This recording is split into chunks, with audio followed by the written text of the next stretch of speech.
ఈరోజు మనం అనంత పద్మనాభ స్వామి దేవాలయం గురించి మాట్లాడుకుందాం.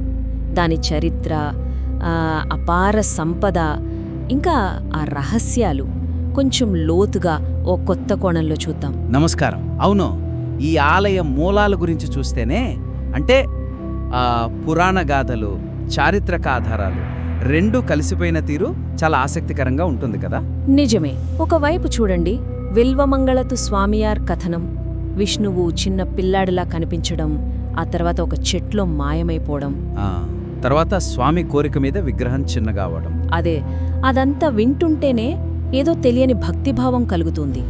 మరోవైపేమో 8వ శతాబ్దంలో చేర రాజులు కట్టారని, తర్వాత ట్రావెన్కోర్ రాజకుటుంబం దాన్ని బాగుచేసి వాళ్లే ధర్మకర్తలుగా ఉన్నారని చారిత్రక ఆధారాలున్నాయి. అయితే ఇక్కడ విషయమేంటంటే, ఈ రెండిటినీ విడివిడిగా చూడటం కన్నా ఆ పురాణ కథకి నిజంగా జరిగిన నిర్మాణానికి మధ్య అసలు లింక్ ఏంటి, ఆ కథ ఎందుకు పుట్టింది, ఇది పూర్తిగా తేలటం లేదు. మంచి ప్రశ్న. అంటే కేవలం భక్తి పెంచడానికేనా, లేకపోతే ఆ ట్రావెన్కోర్ రాజులు తమ పాలనకు ఒక దైవ సంబంధమైన ఆమోడు, అంటే ఒక లెజిటిమెసీ తెచ్చుకోవడానికి చేసిన ప్రయత్నమా? ఏమంటారు? అదొక కోణం. ఆ కథనం ఆలయ ప్రాముఖ్యతను పెంచుతుంది, అనుమానం లేదు. చూడండి, తిరువనంతపురం పేరు స్వామియార్ మీద రావడం, ఆ రాజకుటుంబం ఇప్పటికీ ట్రస్టీలుగా ఉండటం, ఇవన్నీ చరిత్ర చెప్తున్న నిజాలు. కాని ఆ విష్ణువు ప్రత్యక్షమవడం లాంటివి చరిత్ర వాటిని ఎలా అంగీకరిస్తుంది? నిజమే. ఇక ఆలయం అనగానే గుర్తొచ్చేది సంపద. 2011లో ఆ నేల మాళిగలు తెరిచినప్పుడు బయటపడ్డది చూసి ప్రపంచమే ఆశ్చర్యపోయింది కదా. అవును, దాని అసలు విలువ ఎంత అనేది మాత్రం ఇప్పటికీ ఏమో ఒక పెద్ద ప్రశ్న. కళ్ళు చెదిరిపోతాయి ఆ లెక్కలు వింటే. వాల్ట్ ఏలో దొరికిన బంగారం, అబ్బో, లెక్కలేనన్ని నాణేలు, గొలుసులు, కిరీటాలు, ఆభరణాలు. ముఖ్యంగా ఆ 3.5 అడుగుల బంగారు విష్ణు విగ్రహం, 30 కిలోల అంకి, రత్నాలు పొదిగిన కొబ్బరి చిప్పలు, అసలు ఊహకే అందదు. 1,20,000 కోట్లు అన్నారు, $22 బిలియన్ అన్నారు, రకరకాల అంచనాలు. ఇక్కడే అసలు సమస్య. ఈ అంచనాలన్నీ దేనిమీద వేశారు? కేవలం బంగారం, వెండి బరువు, మార్కెట్ ధర దానిమీదే కదా?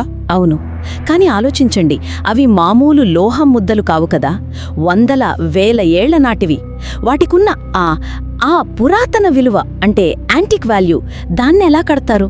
దాన్ని లెక్కించకపోతే అసలు విలువ తెలిసినట్టేనా? చాలా ముఖ్యమైన పాయింట్ ఇది.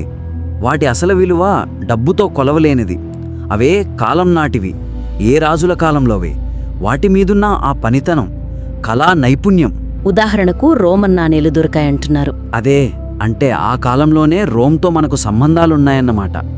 ఆ నాణేల విలువను కేవలం బంగారంలా చూస్తే సరిపోతుందా? అది చరిత్రకు సాక్ష్యం గదా. నిజమే. వాటి పురాతన విలువ, చారిత్రక ప్రాముఖ్యత అసలు విలువను ఎన్నో రెట్లు పెంచేస్తాయి. అందుకేమో ఆ అంచనాల్లో అంత తేడా. అంటే కేవలం బరువు చూసి విలువ కట్టడం అసాధ్యం. మరి ఈ అంచనా వేయడంలో అసలు సవాళ్లేంటి? ఇంకా వాల్ట్ బీలో 35 లక్షల కోట్ల సంపద ఉండొచ్చని కూడా అంటున్నారు. అమ్మో, ఇంత సంపదకు విలువ కట్టడానికి ఏమైనా పద్ధతులున్నాయా అంతర్జాతీయంగా? పద్ధతులున్నాయి గాని ఈ స్థాయిలో ఇంత చారిత్రక ప్రాముఖ్యత ఉన్న నిధికి విలువ కట్టడం బహుశా ఇదే మొదటిసారేమో. ప్రతి వస్తువును పరిశీలించాలి. అంటే చరిత్రకారులు, పురావస్తు శాస్త్రవేత్తలు, కళానిపుణులు అందరూ కలిసి పనిచేయాలి. దాని నిజమైన విలువలో తరతరాల నమ్మకం, భక్తి, చరిత్ర, సంస్కృతి అన్నీ ఉన్నాయి. దానికి వెలెలా కడతారు? బహుశా ఆ అంతుచిక్కని విలువే దానికి మరింత రహస్యాన్ని, గౌరవాన్ని ఇస్తుందేమో. రహస్యం అనగానే నాకు గుర్తొచ్చేది 3వ అంశం, ఆ తెరవని నేలమాళిగ, వాల్ట్ బీ. అవును, దాని చుట్టూ అల్లుకున్న కథలు వింటేనే ఒళ్ళు జలధరిస్తుంది. అదంతా కేవలం మూఢనమ్మకమా, లేక నిజంగానే ఏదైనా శక్తి ఉందా? ఏంటి అసలు?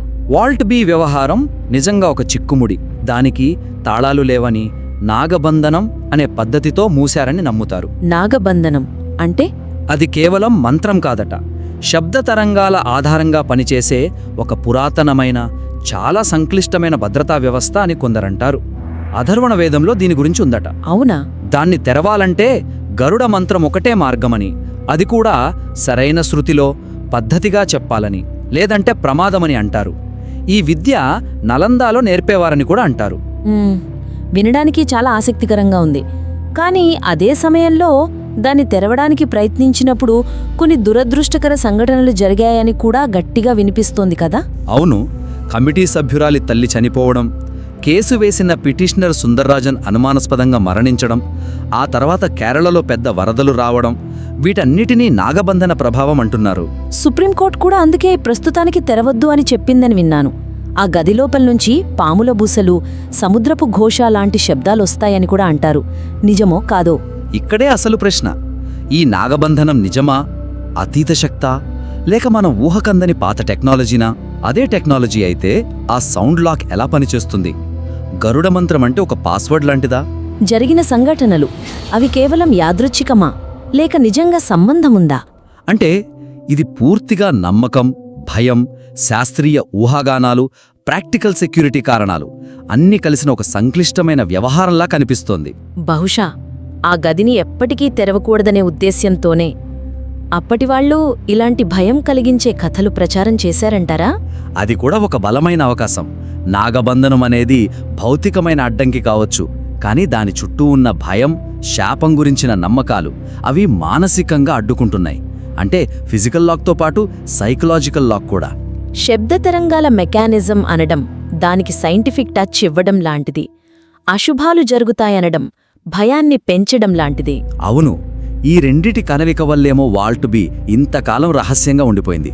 అసలు నిజమేదైనా ఈ నమ్మకాలే దాని రహస్యాన్ని మరింత పెంచుతున్నాయి. సరే, ఈ అపార సంపద, ఈ తెరవని గది, ఇవన్నీ చూస్తుంటే అసలు ఇన్ని శతాబ్దాలుగా ఇంత నిధి ఎలా పోగుపడింది? దాన్ని శత్రువుల నుంచి, ముఖ్యంగా మొఘలీలు, బ్రిటిష్ వారి లాంటి వాళ్ల నుంచి ఎలా కాపాడగలిగారు? ఇది 4వ కీలకాంశం కదా. ఖచ్చితంగా. సంపద ఎలా వచ్చిందంటే చాలా కారణాలున్నాయి. భక్తుల కానుకలు, రాజుల విరాళాలు, చేర, పాండ్య, ట్రావెన్కోర్, చోళ, పల్లవ, ఇలా ఎన్నో రాజవంశాలిచ్చాయి. చింగా ఆ ట్రావెన్కోర్ మహాలాని గౌరీ లక్ష్మీబాయి ఇతర ఆలయాల సంపదను కూడా ఇక్కడికి తెచ్చారని, టిప్పు సుల్తాన్ దాడులప్పుడు మైసూరు రాజులు కూడా కొంత సంపద ఇక్కడ దాచారని అంటారు. అవును, అవన్నీ కలిసి ఆలయాన్ని ఇంత సంపన్నం చేశాయి. పొగ్గుపట్టటం సరే, కాని కాపాడుకోవటం అదీ పెద్ద విషయం. భారతదేశంలో ఎన్నో ఆలయాలు కొల్లగొట్టబడ్డాయి. మరి ఇంత ప్రసిద్ధి చెందిన, ఇంత సంపద ఉన్న ఆలయం ఎలా తప్పించుకుంది? కేవలం సీక్రెట్గా ఉంచడం, మంచి సెక్యూరిటీ, ఇవేనా కారణాలు? ఔరంగజేబు దాడి ఫెయిల్ అయిందంటారు, బ్రిటిష్ వాళ్ళకి తెలియలంటారు. ఇది నమ్మొచ్చా? ఇక్కడే కొంచెం ఆలోచించాలి. కేవలం గోప్యత, భద్రత మాత్రమే సరిపోతాయా? ఇన్ని వందలేళ్లు, ముఖ్యంగా అంతర్గత కుట్రలు, దాడులు జరిగిన కాలంలో మరి ఇంకేం కారణాలుండొచ్చు? 1 ఆలయం పవిత్రత మీదున్న నమ్మకం, భయం, దేవుడు సొమ్ము ముట్టుకోవాలంటేనే భయపడే పరిస్థితి. 2 ఆనాటి రాజకీయ పరిస్థితులు. ట్రావెన్కోర్ రాజ్యం చాలా కాలం స్థిరంగా, బలంగా ఉంది. స్థానిక రాజులు గట్టిగా ఎదుర్కొని ఉండొచ్చు. అంటే ఔరంగజేబ్ ప్రయత్నం ఫెయిల్ అవ్వటం యాదృచ్ఛికం కాకపోవచ్చు. స్థానిక సైనిక బలం లేదా వ్యూహం కావచ్చు. 3 ఆ ప్లేస్, అంటే భౌగోళికంగా కూడా కొంత రక్షణ ఉండుండొచ్చు. అంటే ఇది కేవలం దాచిపెట్టారు అనే సింపుల్ విషయం కాదు. గోప్యత, భద్రతతో పాటు మతపరమైన భక్తి, రాజకీయ స్థిరత్వం, ప్రజల మద్దతు, బహుశా ఆ దైవిక రక్షణ కవచం అనే నమ్మకం, ఇవన్నీ కలిసి దీన్ని సాధ్యం చేశాయేమో. అవును, 500 BC 300 AD మాటి తమిళ సంఘం సాహిత్యంలోనే స్వర్ణ దేవాలయం అని ఉందంటే దీని సంపద గురించి ఎప్పటినుంచో తెలుసు. అయినా కాపాడుకోగలిగారంటే కారణం ఒక్కటే కాదు, చాలా ఉండుంటాయి. దీని వెనుక వ్యూహాలు పూర్తిగా అర్థం కావాలంటే ఇంకా రీసెర్చ్ చెయ్యాలి. కేవలం రహస్యం అనో, బ్రిటిష్ వాళ్ళకి తెలియదు అనో సరిపెట్టలే. నిజమే. ఇక చివరిగా, ఇప్పుడు అందరి మదిలో మెదులుతున్న చాలా వివాదాస్పదమైన ప్రశ్న: ఈ అపార సంపదను ఏం చెయ్యాలి? దేశం కోసం వాడాలా, దేవుడికే వదిలేయాలా? ఇది చాలా సున్నితమైన విషయం. మత విశ్వాసాలు, ప్రజాప్రయోజనాలు, ప్రభుత్వాల పాత్ర, అవినీతి భయాలు ఎన్నో ముడిపడి ఉన్నాయి. ఇది నిజంగా కత్తిమీద సాములాంటిదే. ఒకవైపు దేశంలో ఎన్నో అవసరాలున్నాయి. ఇంత సంపదను నేలమాళిగల్లో ఉంచడం వల్ల ఉపయోగమేంటి? ప్రజల కోసం, అభివృద్ధి కోసం వాడొచ్చు కదా అనే వాదన బలంగా ఉంది. కాని మరోవైపు దీన్ని ప్రభుత్వానికిస్తే అది దుర్వినియోగం అవుతుందేమోనని భయం, ముఖ్యంగా భక్తుల్లో. రాజకీయ నాయకుల మీద, సిస్టమ్ మీద ఉన్న అపనమ్మకం ఇక్కడ పెద్ద రోల్ ప్లే చేస్తోంది. దేవుడి సొమ్మును నాయకులు మింగేస్తారు అని అభిప్రాయం ఉంది. అది మాత్రమే కాదు, మతపరమైన కోణం కూడా ఉంది. ఇది హిందూ దేవుడికి భక్తులిచ్చింది కాబట్టి హిందూ ధార్మిక పనులకే వాడాలి తప్ప లౌకిక ప్రభుత్వ అవసరాలకు వేరే వాటికి వాడకూడదు అనే వాదన గట్టిగా ఉంది. తిరుపతి లాంటి దేవాలయాలు ఇప్పటికీ పన్నులు, విరాళాల రూపంలో ప్రభుత్వానికిస్తున్నాయని. ప్రస్తుతం సుప్రీంకోర్టు తీర్పు ప్రకారమైతే ఇది ఆలయ ట్రస్ట్ ఆధీనంలో ప్రభుత్వ పర్యవేక్షణలో ఉంది. దేవుడి అలంకరణకు తప్ప వేరే పనులకు వాడకూడదని లేదా మ్యూజియంలో పెట్టాలనే ఆలోచన ఉందని అంటున్నారు. కానీ అసలు ప్రశ్న, దీని ఓనర్ ఎవరు? దేవుడా, ట్రస్టా, ప్రభుత్వమా, ప్రజలా? ఇదే అసలు ధర్మ సంకటం. దీన్ని పబ్లిక్ వెల్త్ అనాలా లేక కేవలం ఒక మత సంస్థ, ప్రైవేట్ ఆస్తి అనాలా? ఈ రెండింటి మధ్య లీగల్, మారల్ తేడాలేంటి? ప్రభుత్వ పర్యవేక్షణ అంటున్నాం, మరి ప్రభుత్వానికి ఎంత అధికారం ఉంటుంది? అవినీతి భయాలు నిజమే అయితే వాటిని దాటి పూర్తి పారదర్శకతతో, జవాబుదారీతనంతో దీన్ని అవసరమైతే వాడే వ్యవస్థను ఏర్పాటు చేయడం సాధ్యమేనా? తిరుపతి దేవస్థానం ప్రభుత్వానికి ఏటా 100 కోట్లు ఇవ్వడం లాంటివి చూస్తే ఆలయాలు, ప్రభుత్వాలు కలిసి పనిచేయడం కొత్తేమీ కాదు. జీఎస్టీ కూడా ఉంది. కానీ పద్మనాభస్వామి సంపద చాలా స్పెషల్ కేస్. దీని విషయంలో ఎలాంటి నిర్ణయం తీసుకోవాలనేది చాలా చాలా క్లిష్టమైన ప్రశ్న. అవును, ఇది కేవలం ఆర్థిక, చట్టపరమైన విషయం కాదు. తరతరాల విశ్వాసం, చరిత్ర, కోట్ల మంది మనోభావాలతో ముడిపడిన అంశం. కాబట్టి ఏ నిర్ణయం తీసుకున్నా అన్ని కోణాలను చూసి అందరితో చర్చించి జరగాలి. తొందరపాటు నిర్ణయాలు ప్రమాదకరం. ఒక బ్యాలెన్స్డ్ అప్రోచ్ కావాలి. చాలా ముఖ్యం. ముగింపుగా చూస్తే ఈరోజు మనం అనంత పద్మనాభస్వామి ఆలయం గురించి చాలా విషయాలు చర్చించుకున్నాం. దాని పుట్టుక వెనుక పురాణం, చరిత్ర కలయిక కేవలం కథ కాదు, అదొక వ్యూహం కావచ్చని చూశాం. సంపద విలువ అంకెల్లో కాదు, దాని చారిత్రక ప్రాముఖ్యతలో ఉందని అర్థం చేసుకున్నాం. వాల్ట్ బి రహస్యం ఎలుక భయం, నమ్మకం, భద్రత ఎలా ఉన్నాయో చూశాం. ఆ సంపదను కాపాడటం వెనుక ఉన్న అనేక కారణాలను గుర్తించాం. చివరగా ఆ సంపద వినియోగంపై నడుస్తున్న తీవ్రమైన చర్చ, దాని సంక్లిష్టతను పరిశీలించాం. ముఖ్యంగా కొన్ని ప్రశ్నలు అలాగే మిగిలిపోయాయి. ఆ నాగబంధనం అసలు ఏంటి? టెక్నాలజీయా, మంత్రమా, లేక భయమా? ఈ సంపద పూర్తి విలువను ఎవరైనా కట్టగలరా? అంతిమంగా ఈ నిధిని భవిష్యత్తుకు ఎలా అందించాలి? ఒకవేళ వాడితే అధికారం ఎవరిది? ఈ ప్రశ్నలకు సమాధానాలు దొరకడం కష్టమే, బహుశా అసాధ్యమేమో.